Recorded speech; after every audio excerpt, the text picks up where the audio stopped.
Bonjour everyone! Maligayang buwan ng wika! Ito na nga po at todo effort ang aking tatay sa paggawa ng pitikot para sa aking costume. Sa buwan ng wika, ito nga po at nilalagyan niya ng alambre. Ayan, tahi-tahi time na!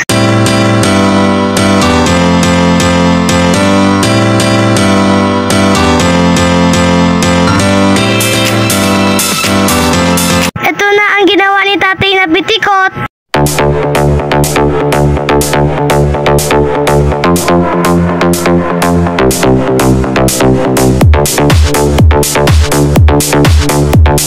Bonjour everyone! Maligayang